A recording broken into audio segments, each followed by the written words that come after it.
Relatives have held the first funeral for a victim of AirAsia Flight QZ8501 as bad weather hampers efforts to locate the wreckage of the passenger jet which crashed in the sea off Borneo with 162 people on board.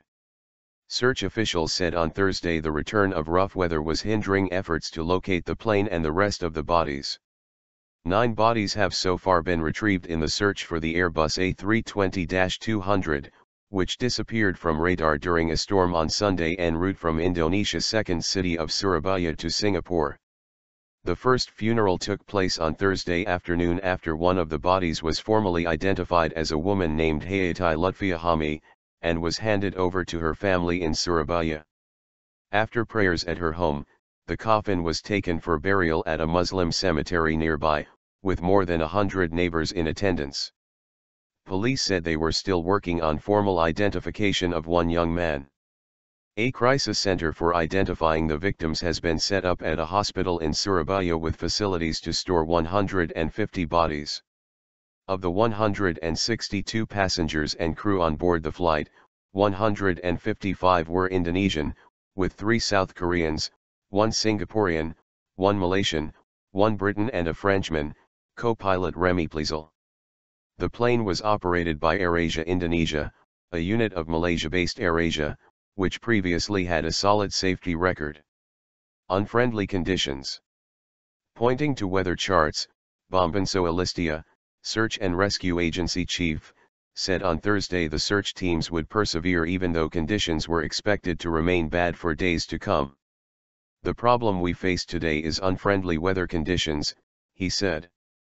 The waves were between 3 and 4 meters. From tomorrow until the 4th, with the existing forces, calculations, and tactics we have, we will still be fighting, but I hope we can still get some results despite having to face such conditions. Bomben said a National Transport Safety Committee team was in Pangkalunbun, a town on Borneo Island with the nearest airstrip to the crash site. Tomorrow they will depart to try to find the flight recorder, he said. French and Singaporean experts were also set to join the search for the black boxes, which are crucial to determining the cause of the crash. Tony Fernandez, AirAsia chief, said on Thursday the search appeared to be closing in on its final location. I am hoping that the latest information is correct and aircraft has been found. Please all hope together. This is so important, Fernandez said on Twitter. Cautious comments. It was not clear what Fernandez's source was and the Indonesian naval commander heading the international search fleet was more cautious.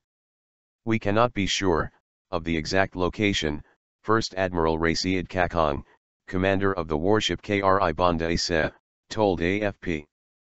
Tu Sanicioso, Indonesian national air safety investigator, told AFP they hope optimistically to find the plane in the near future but warned it could take at least a week. The plane is believed to be in relatively shallow water of about 82 to 105 feet. During searches on Tuesday, which retrieved wreckage giving the first confirmation that the flight had crashed, an Air Force plane saw a shadow on the seabed believed to be the missing plane. All efforts are now being concentrated there. Debris found so far includes an exit door, an emergency slide, several suitcases, and part of an AirAsia trolley.